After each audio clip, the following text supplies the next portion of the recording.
Hey everyone, welcome back to Syntax Error. I'm SPK, and today we're getting a little weird with numbers, like the kind of weird that makes you question why 100 feels so much heavier than 15, even though, they're both just negative numbers. But trust me, there's a reason for that. And it's not just because your bank account cries harder at 100.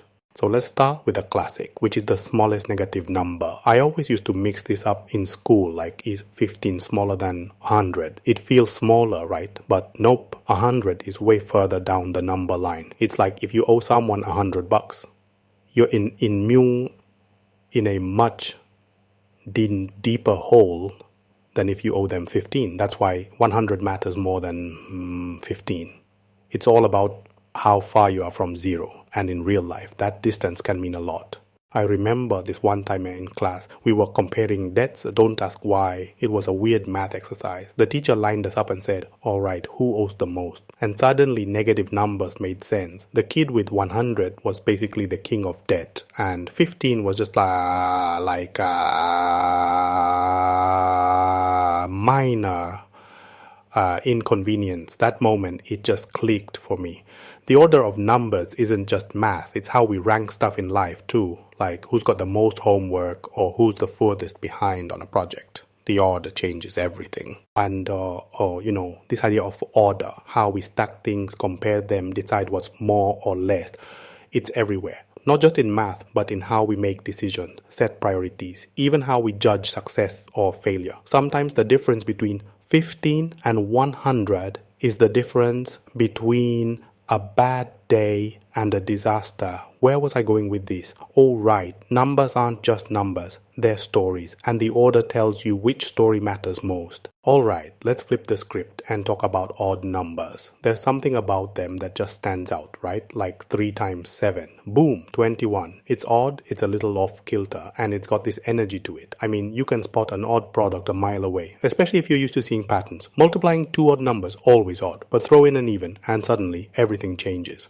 This isn't just a math trick either. In coding, for example, odd number can be a red flag or a lifesaver. I remember this one late night project. I was debugging some code and everything kept breaking in the weirdest way. Turns out there was this loop that was supposed to process even numbers, but it was letting an odd one slip through. That one odd number was causing the whole thing to crash. Once I caught it, fixed the check, and bam, everything worked. Sometimes it's the odd ones that trip you up, and it's more just in code. Think about error checking or even just making choices in life. Odd results can mean something's off, or maybe you're onto something new. Like if you keep getting odd answers when you expect even ones, maybe it's time to look closer. Or maybe you're just breaking the mold, which honestly isn't always a bad thing. So, next time you see an odd number pop up, whether it's in your code, your calculations, or just your day, don't ignore it. It might be telling you something important, or at least giving you a little nudge to pay attention. And if you're like me, sometimes those odd moments are where the real breakthroughs happen.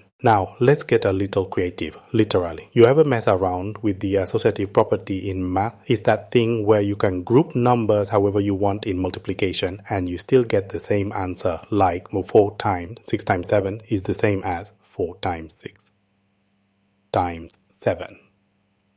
Parentheses, brackets, whatever, you shuffle them and the result doesn't care. But here's the cool part. This isn't just a math thing. Grouping ideas, skills, or even people can totally change the outcome. But sometimes the end result is still the same, or even better. I've seen this play out in real life, especially after I left the corporate world. I mean, after years of spreadsheets and meetings, I hit retirement and thought, now what? That's when I stumbled into print on demand and graphic design. I had like zero background in design. But I started grouping together all these random skills, tech stuff, a bit of creativity, a willingness to learn, and suddenly I was making things I never thought possible.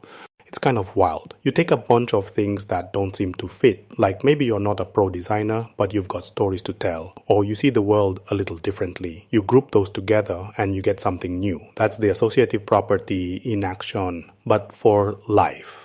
And honestly, it's what keeps things interesting. Every design I make, every project I start, it's just another way of shuffling the parentheses, trying new combinations, seeing what sticks. So whether you're crunching numbers, writing code, or reinventing yourself after a big life change, don't be afraid to regroup, remix, and try new things. Sometimes the best results come from the weirdest combinations. And hey, that's what keeps me coming back for more.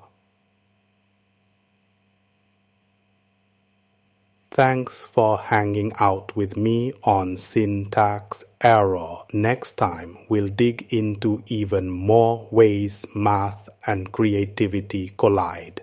Catch you then.